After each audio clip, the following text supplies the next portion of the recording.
All right, so today we're diving into a source that captures this really wild 24-hour period. A day where official statements just seem to clash head on with data, with investigative reports, and with what people were actually feeling. So let's break down exactly what happened.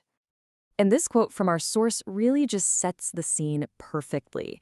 It frames this central conflict, a specific ideology just smashing up against observable facts.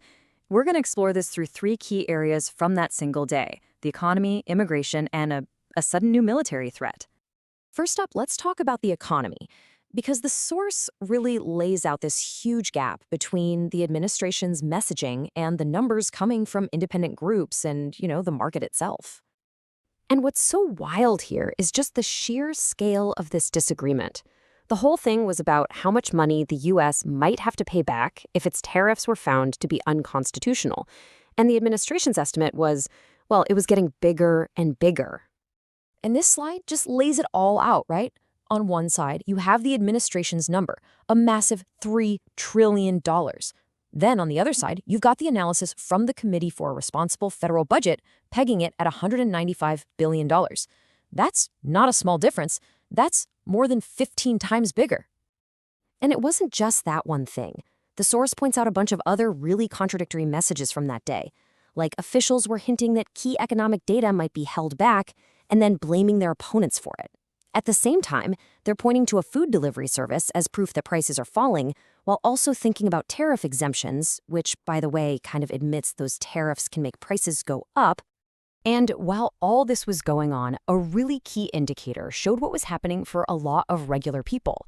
The University of Michigan's Consumer Confidence Survey, a huge deal, it tanked. It hit its lowest point in 65 years. I mean, that's a massive gap between the official story and how people were actually feeling. Okay, so let's switch gears to the second big theme of the day: immigration. And here again, you see this collision course between the administration's justifications and what journalists and human rights groups were actually finding. So this was the official line, right? The whole justification for these really aggressive enforcement actions. The claim was simple: we're targeting dangerous criminals, the worst of the worst, to keep everybody safe. But the reporting, it told a very different story. A report from ProPublica gives us a pretty stark case study. It starts with this dramatic, military-style raid in Chicago. Then, the people arrested are publicly accused of being part of this notorious gang. But then, look at the outcome. According to the report, no criminal charges were ever filed, and the government only even claimed 2 of them were gang members. And we see that same kind of disconnect when you look at the deportation data. The White House justification is crystal clear: we're getting rid of dangerous criminals. But a Human Rights Watch report found that of the Venezuelans sent to this notorious prison in El Salvador, only 3% had actually been convicted of a violent crime in the U.S. Just 3%. Think about that.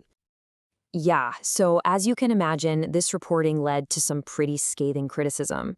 This quote from an immigration advocate puts it in the bluntest terms possible, basically alleging the real goal was all about political messaging, no matter the human cost.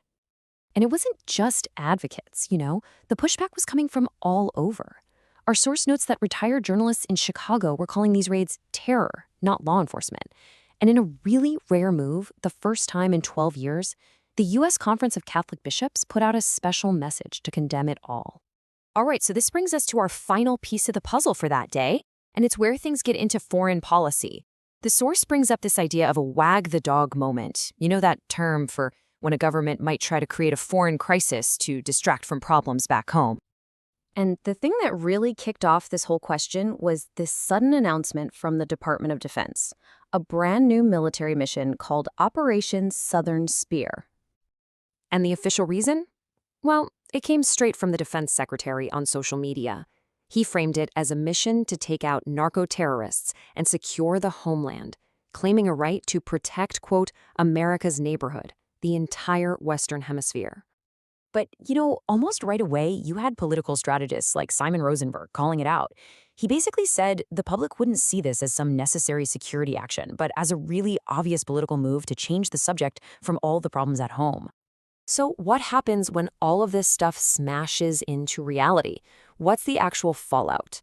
Well, the source points to some pretty concrete consequences, both here at home and around the world. So let's just run through the impact here. Domestically, you've got that plunging consumer confidence we talked about, a 65-year low.